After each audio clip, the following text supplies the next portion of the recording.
You unlock this door with the key of imagination. Beyond it is another dimension. A dimension of sound. A dimension of sight. A dimension of mind. You're moving into a land of both shadow and substance, of things and ideas. You've just crossed over into... Deny all the things I've seen, all the things I've discovered, but not for much longer. Because too many others know what's happening out there. And no one, no government agency has jurisdiction over the truth. You want answers? I think I'm entitled. You want answers? I want the truth! You can't handle the truth! Harry. And the truth shall set you free! Welcome, everybody, to 8192 The Truth. This is Joel D. Supernaw. For my partner, Kevin, Brother Sin Sinir. For my son, lad Christopher Supernaw. Thank you for joining us. I want to tell you, I'm in a really good place right now. I'm in a very, very good place right now. Chael came on our show, and I did a couple of his shows. Well, on our end, his episode has went through the roof, which is really cool. But guys, come on. How do you think that makes me feel? Kidding, no. Our numbers have went through the roof, and I was on his show, and he has sent me the numbers as if it's been out 12 hours, and it's a really, really good number. As well as the feedback on my Twitter and my Facebook has been really, really, really overwhelmingly positive. So I'm really happy. I'm really happy for that. I want to continue to do Chael's podcast. But before I get into that, I want to tell you, this is a rerun. Right now, this is a rerun.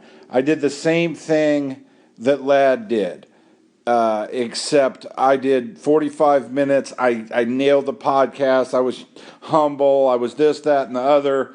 I go to listen to it, and it didn't take. So this is me doing something that I did 4 hours ago. So quite frankly, trust me, it was better the first time. Doesn't mean you're going to quit listening. I'm going to be very, very truthful to you. So I want to do Chael's podcast, but I want to do it on a more level ground. I take up too much of the dance floor. Quite frankly, I wouldn't want my co-host to take up as much of the dance floor as I take up. So instead of it being me and again, I'm just talking to the universe right now. I haven't talked to Chael about it, but instead of me going on every week, I think I should go on once a month, kind of like Brendan does every so often. That's going to be good for my show, 8192 The Truth, and it should be good for Chael's show. Another thing is doing it that way, man, I'm independent of my buddy. When I was here last time, I wasn't independent of him. I wasn't in a healthy mindset. I wasn't doing positive things. And quite frankly, I was dependent on him for most of my life. And what I was doing, not most of my life, but in terms of my financial life, I was taking the opportunity for him and I to do this podcast, to monetize it, and that was going to make me an income that would sustain my family. Oh man, God, talking about that now, being kind of working through it and being on the other side of things. Again, this is about perspective. Man, that seems crazy to me that I would think like that, but I did think like that. And I thought like that out of depression, and I thought like that out of I wouldn't say need, I would say want. I could have changed things. Chael and I have been friends for a very, very, very long time. And Chael will tell me, man, you are a master at you are a master of psychology. Man, you help me here, you help me there, this, that, and the other. I've come to realize the biggest flaw in our relationship, and quite frankly, you can go back and listen to it, is he didn't respect me. This isn't on him. He couldn't respect me. How could he? I wasn't working. I'd take a job here for a month. I wouldn't work for a month. I'd take a job here. There wasn't anything going on other than my ability to get people connected to the podcast that he would be respectful of. And the way that portrayed itself, again, I'm playing human psychology right now. And the only reason I'm able to do this right now, quite frankly, is because I'm healthy. I couldn't no more say these things 9 months ago than the man on the moon. I was full of resentment. And I'm not full of resentment anymore. Resentment it's only going to take you so far. But to be real about it, I wasn't a person that he could respect. So what was I? I was the buffoon. I was on his show as a buffoon. And I'm not a buffoon. There isn't a group of people that I'm ever going to associate with that are going to treat me like a buffoon. Eccentric, different, one of a kind, yeah. A buffoon, a clown, the dummy, that's never going to happen. It's never happened before, and I allowed it to happen then. But again, it was a team effort. It was a team effort. I built a certain amount of fan base. I got a lot of knowledge out of it. But at the end of the day, back then, even as flawed as I was, even as resentful as I was, as unsuccessful as I was, I took up a lot of the dance floor. That is his podcast. And I took up a lot of the dance floor. And quite frankly, sometimes on air he would say, hey, whose podcast is this? And I would read the things online too, and I would realize I'm performing. Chael wasn't performing. Chael has a very, very unique gift. And one of the reasons I'm very excited about yesterday's podcast was I felt strong. I felt his equal in terms of Chael and I have great chemistry. And the reason Chael and I have great chemistry is he may agree with me 100% on a topic, but it's his ability to, as the host, take the powerful statement that I'm making and turn it into a conversation piece. That is a unique gift. And he has it.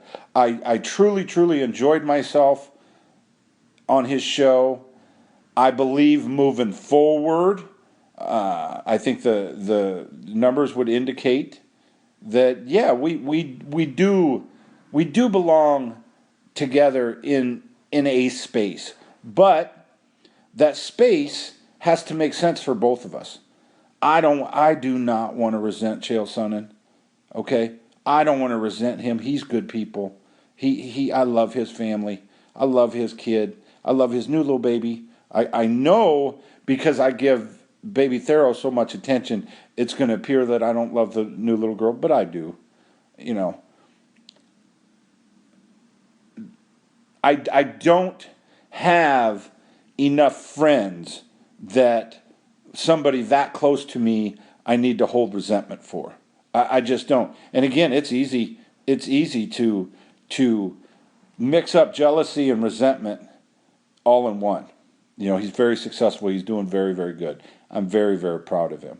But there's nothing separating me from feeling all those same things about myself, and right now I do.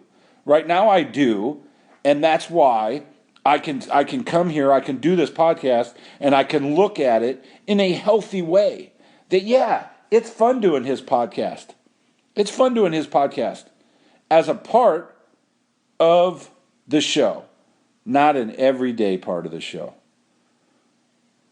It's also difficult in ringing the bell on mixed martial arts and a little bit on wrestling. I mean, there's only so many times you can talk about a topic. It's hard to talk for an hour.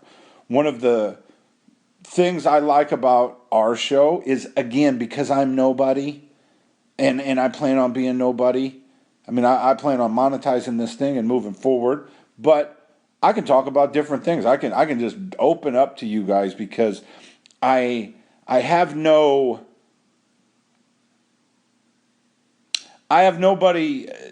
that I'm going to let down. Okay? I have nobody that I'm going to let down. One of the things that I did today is getting back to being humble and taking ego aside. This is a true statement. It is a true statement.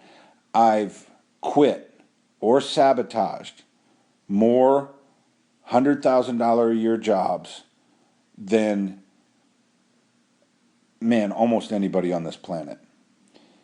Because I get unhumble really quick. I lose perspective really quick. When I have perspective, I'm as powerful and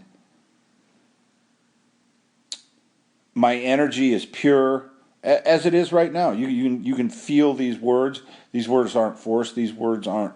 Yeah, they're not said in a intellectual, articulate manner all the time. But you guys know what I'm saying. So yes, I want to go on Chael's show every 3 to 6 weeks and have a good time with my buddy on his show. That's his show. Now, nothing. No co-host. No this. No that. And then I have my show. I have 8192 The Truth, and both of these shows can be successful. Both of them are. Both of them are successful. Moving forward with some of the things that Kev and I are going to be doing, it's mandatory. It's mandatory that I get a studio. And the reason that is Kevin's doing his level best out of, his basement to bring a sound with me through Skype. That's not a show that I want to be a part of long term. It's very, very critical to me that in the next few months we get our own studio. It's also very, very critical to me that studio is pretty close to old Chael P's house. So instead of us driving 35 minutes to a studio that these guys absolutely 100% take advantage of Chael. He has been paying premium dollar for a rental space for 3 or 4 years. He is so good. I am also very good. The technical side of why we need a technician is 95% of that job is to hit record, stop, save, and send. 95% of the technician's job is to do those 4 things. Because when he hits record, the next time he hits a button, it's going to be stop. Then the next one's save. 95% of the time. Chael and I talk all the way through the show. Chael nails his spots. 99 out of 100 times he nails those reads. They're in his head. It's a gift. So the kind of technician either one of us need is a very, very, very limited technician. Okay? Somebody that has taken one class in telecommunications should be able to do that job. It's that simple. The fact of the matter that he is in the same studio and he's been there for 4 years, and the people that work there don't think enough to move him to a better studio, to say, hey, listen, I want this relationship long term. I want you to do this forever. We drive 35 minutes to get there and 35 minutes to get back.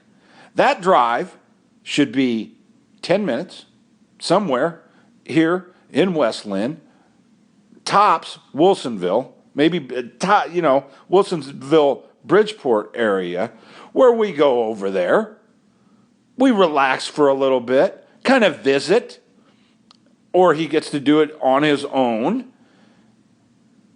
We shoot the show, we relax, we visit, and boom, we have a full day. It is paramount to me that I, as a friend of Chael Sonnen's, nuke that relationship. It is, I hate when people take advantage of good, solid customers. And that's what's going on down there. There was a reason. I didn't rough Jacob up. I roughed Jacob up because that was funny. I have nothing against Jacob. I do have something against the people that run that studio because it's the same studio. Chael has no different respect than a guy that rents that exact same studio one time a year. They give him no respect. So much so that the guy who is, one of the bosses down there, when we were down there yesterday, asked him, hey, when are you in that? When are you recording? He was asking us when we were recording. That's how little he cares about the service that he gives Chael. Chael's putting it on video now. So Chael has went out and hired a video guy. Instead of having a studio and a studio equipped with video where you just hit on, you just hit record and stop. So he's got a cameraman, a tech guy in this little piss hole of a room, and he spent a ransom for that. So it is paramount to me that as 8192 The Truth gets to a spot very, very soon, so we can have quality professional sound at all times. The only way I'm going to have a guest on the show is if I'm sitting next to him in like I did with Bob, like I did with Chael, like I did with Jake Smith, that we can record off this device because it sounds fine. Now,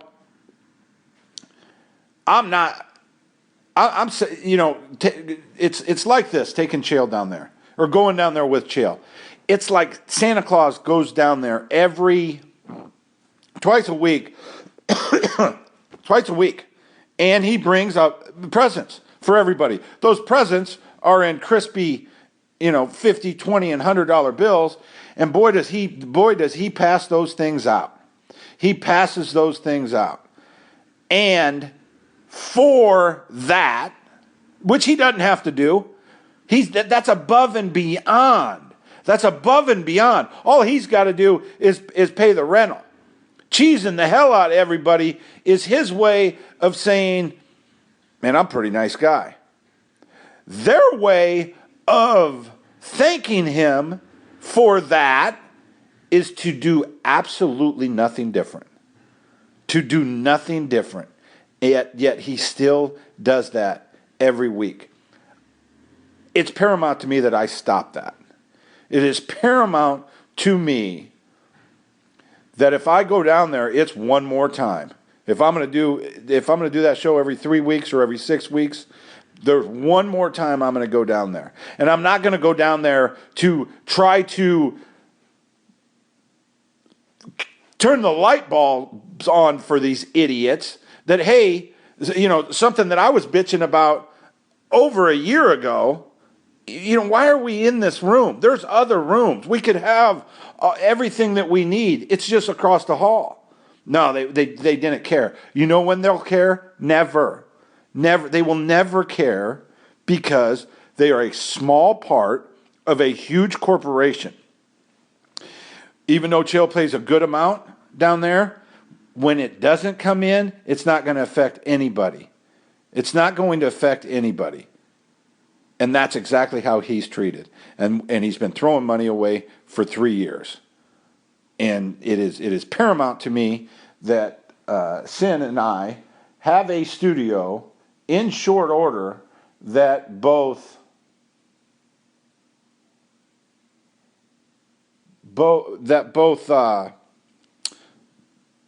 sorry, it looks like we're getting dissed.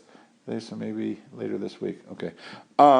It is paramount to me that, I build a nice studio. Me and Sin build a nice studio. And, Chael can shoot his show out of there. It's real simple. It's real simple. That relationship needs to end. I hate when people take advantage of other people. And that's exactly what that is. I've spent a lot of time on that point. Again, because I've already done this. I've already done this exact show. I went so hard on that point. I don't know where I'm going to go from here. I guess I'm just going to have a short pod today. That's it, man. That really is it. I'm going to deuce out on that. I'm going to recap the Chael Sonnen thing. And again, because I already shot this 4 hours ago, it was a lot better. I already told you that. And I promise you tomorrow's show will be full of content and a little bit longer. Peace.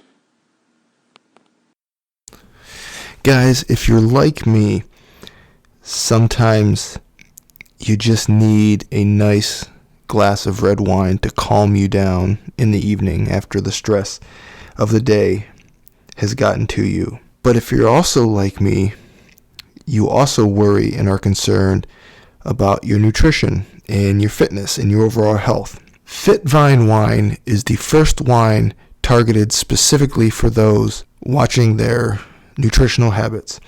Per 5-ounce glass, Fit Vine Wine averages approximately only 95 calories, 3.4 grams of carbohydrates, and at 13.9% alcohol, it only contains 0.2 grams of sugar.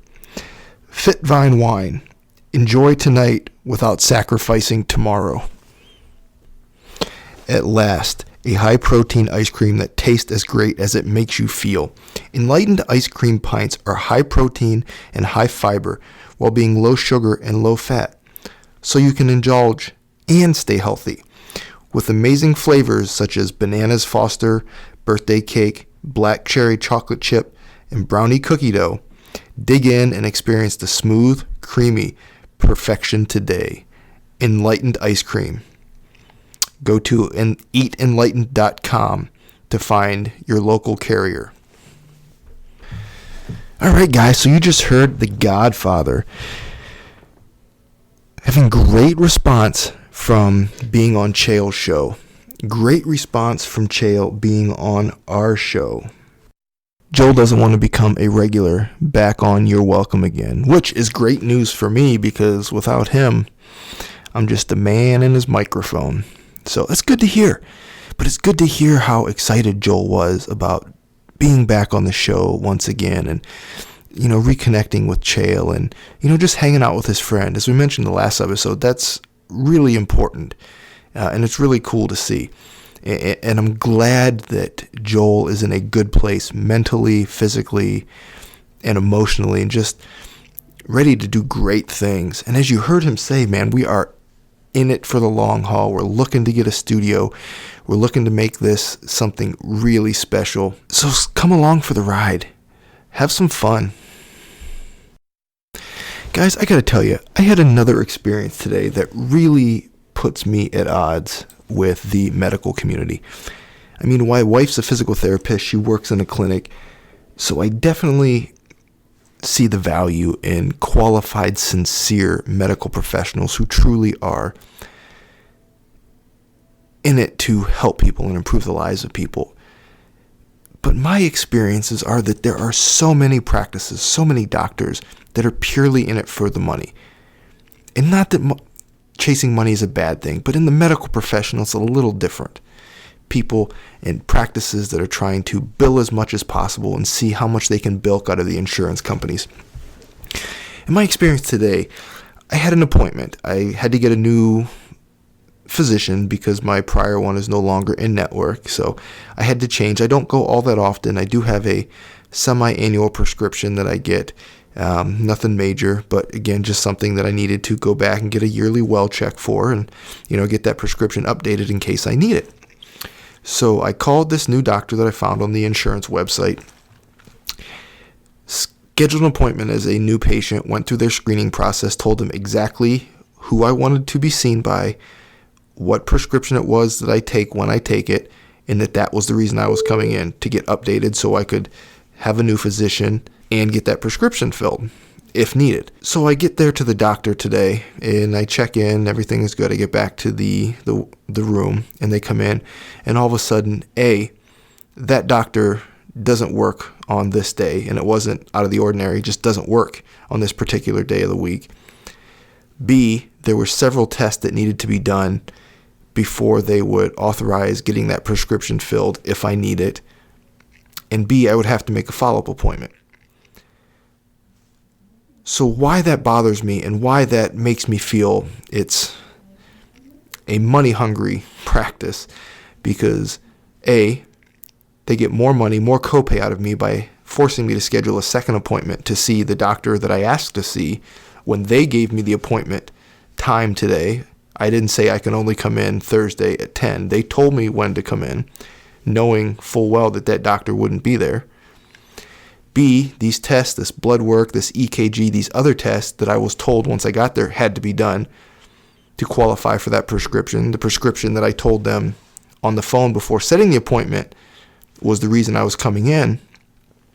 So who knows what my insurance is going to cover on those tests.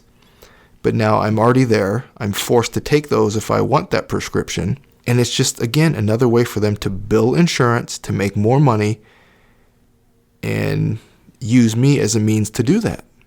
They could have, easily said, well, these are the only times we have available that this doctor is in, so you can either choose one of these or take a different time.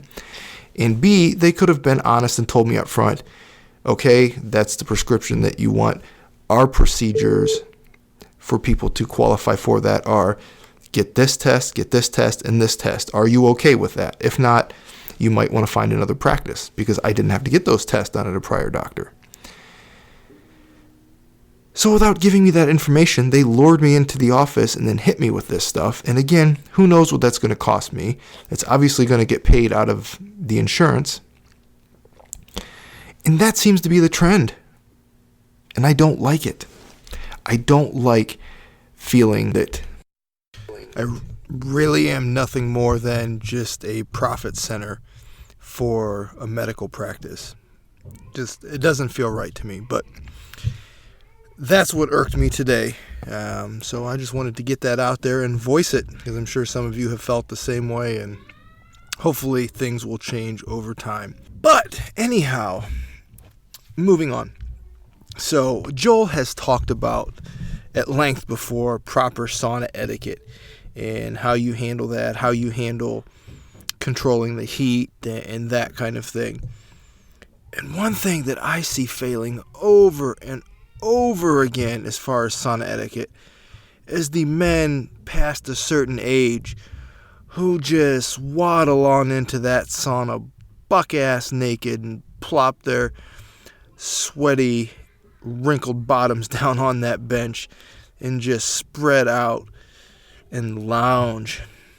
I mean, I don't mind it. When you get to a certain age, you've earned the right to do that kind of thing. But still, man, I always chuckle a little bit inside and just think, oh dear Lord. And it seems to be the same people time and time again, man. They just love to do it. And they plop down, spread those legs, and just let it all air out. So not everybody follows the rules of sauna etiquette, that's for sure. So I found a new podcast that I like listening to. I listen to a lot of podcasts. It helps me get better at what I do here, and it's just a way for me to kill time in the car and at work when I'm doing other things, is just listening to that. So Mike Tyson has a podcast with the co-host, who I'm not familiar with him, but the podcast is called Bite the Mic. And I enjoy it, one, because I'm a huge Mike Tyson fan. I really think that he was a phenomenal heavyweight, top 2 of all time. I don't care what anybody says. I think he was outstanding, just an absolute killer. But the thing that impresses me about Mike, and no, he's not great on the mic. He's not the most eloquent guy on the podcast. It's almost like they've got him there as kind of a gimmick to draw fans in with a name. However, Mike, beyond boxing, has had a phenomenal second and third act. He had a killer, highly successful one-man show that ran both on Broadway for quite a while as well as in Vegas, and it toured a little bit. And the reviews were fantastic. Not just from boxing fans who went to see him because it was Mike Tyson, but just across the board. People that said it was really poignant, really moving, had moments that were really funny, and that he was a great storyteller. And this is a one-man show, him up on stage in a Broadway theater in front of crowds of discerning fans and discerning theater goers. They just said it was a brilliant show. I wish I would have had an opportunity to see it. He's been in the movies. We've seen him in The Hangover. We've seen him in some other things where he shows he's got a great sense of humor. He's got really good comedic timing, and he parlays his role, his stigma in pop culture. He parlays that into some real funny moments. And now he's got a podcast that's pretty successful already. So it's just impressive to me, and I really am happy that he has had such a great second and third act of his life, because so many fighters and boxers do not. They do not. Once they get out of the ring, man, there is nothing left for them. I mean, George Foreman obviously had the Foreman grill that he got famous for, which, as many people know, though, was supposed to be the Hulk Hogan grill. Something happened in those contract dealings, and he fell out, and it ended up going to George Foreman and, made him damn near a billionaire. But people like an Evander Holyfield, who you hear him in interviews now or on podcasts when he comes on, and it's very hard for him to put a sentence together, and he just can't speak well, and he's, I hate to use the term punchy, but there's nothing that he's going to do in mass media or culture after his fighting days. And just so many greats that give their body and their life to the sport, and once they get out, man, they just can't do anything else. So it's really touching to see that Mike Tyson has been able to avoid that pitfall and find such great success doing something else. So check that out. Again, it's called Bite the Mic with Mike Tyson. And one of the things he had talked about in one of the recent shows, they actually had Brian Callen and Brendan Schaub on from Fighter and the Kid, and they were talking about all-time great fights and some fights that repeaters that you can just watch over and over again and really enjoy. And the one that Mike named, I completely agree with 110%, was Roberto Duran, Sugar Ray Leonard 1. That fight is one that you can watch. You can find it on YouTube or wherever, but just watch it over and over. What an incredible fight between two guys in their absolute prime. I mean, just phenomenal warriors. Roberto Duran, outside of Tyson, may be my all-time favorite fighter. I mean, Roy Jones Jr. was great in his prime. best pound-for-pound guy for most of his career. But Roberto Duran, man, Manos de Piedra, just absolutely a killer. And that series, that battles that they had back then, in that four-way duel between Roberto Duran and Sugar Ray Leonard and Marvelous Marvin Hagler and Thomas, the Detroit Hitman Hearns. I mean, that was a real glory days time of boxing. I remember watching so many of those fights as a young child, a very young child, going with my father and going to, his buddies or coworkers' house for the pay-per-views. One on Tuesday night or a Thursday night or Fridays, whenever it was. And I remember sitting in the corner on the living room floor with all these grown men who were watching the fights and just marveling at how great they were back then, and it seems so exciting to me. So there's so much nostalgia for me when I watch fights from that era, because I remember seeing them, and I remember seeing all the Tyson fights where you'd sit there for 3-4 hours during the undercard, and my dad and the guys would have a beer and eat and watch the fights, and then Tyson would come on and boom, 43 seconds later it was over. You sat there for 4 hours, paid $50-some to watch Tyson, and he cleaned the guy's clock in under a minute. So such nostalgia with that. But again, I completely agree with Mike's assessment that maybe the all-time best fight to watch is Duran-Leonard 1. My other second all-time favorite fight is Arturo Gatti, Mickey Ward 1. The first fight of that trilogy was absolutely astounding. And Ward won that one, and Gotti won the next two. And somewhat, handily. But the first one, man, Mickey Ward, one of my top 3 all-time favorites, for sure. So it's definitely Iron Mike, Roberto Duran, and Irish Mickey Ward. Didn't have a lot of great physical attributes. He found that devastating left hook to the body midway through his career, but just tough as nails and could take a beating and keep standing. So just really great. One of the things that came up, they kind of mentioned on that podcast, and I heard on some others, that as they were talking great heavyweights, they're talking heavyweights now, you've got Anthony Joshua, Tyson Fury trying to make a comeback, which I hope he does, because he's really brilliant. I love watching Tyson Fury, and so funny on Instagram. If you're not following Gypsy King on Instagram, I suggest you do, because his videos are funny. He's always singing to the camera and dancing around the gym, but he's so fast. Even at 300 plus pounds, man, he is so quick. But where I'm getting with that is Deontay Wilder has come out and said recently that he could knock out Mike Tyson in his prime. And I just think that's absurd. Wilder's good. He's not bad. I know he's got 37 knockouts.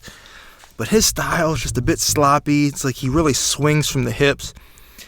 And just to disrespect somebody. I mean, he talks a lot of shit the way it is. But to disrespect somebody like Mike Tyson, to say that you could knock him out in his prime. You haven't fought anybody big time yet, Deontay. You fight Joshua, you win that one. Maybe you take on Fury. You get some big name fights against some real competition, and then you can come out and say that. 37 knockouts against subpar competition does not make you Iron Mike Tyson. So I just found that a bit disrespectful, and for that reason alone, I'm not a fan of Wilder. He'll never quite get my respect. But anyway, so on a fitness note, one thing I've been doing more often in the gym lately, and if you're not doing them, I highly suggest, you look into it, watch some videos on YouTube, or follow Primal Swolger, with a W, Swolger, on Instagram, the kettlebell lead trainer at On It Academy. If you're not doing kettlebell workouts, you are missing out. You can take one implement, one 40-pound, 50-pound, 70-pound, whatever is the adequate weight for you. Just one piece of equipment alone in a small, section, 8-foot section of space. You can have a killer full body workout with a kettlebell. I did a series today of 3 or 4 different flows with that kettlebell, from just straight one-arm swings to,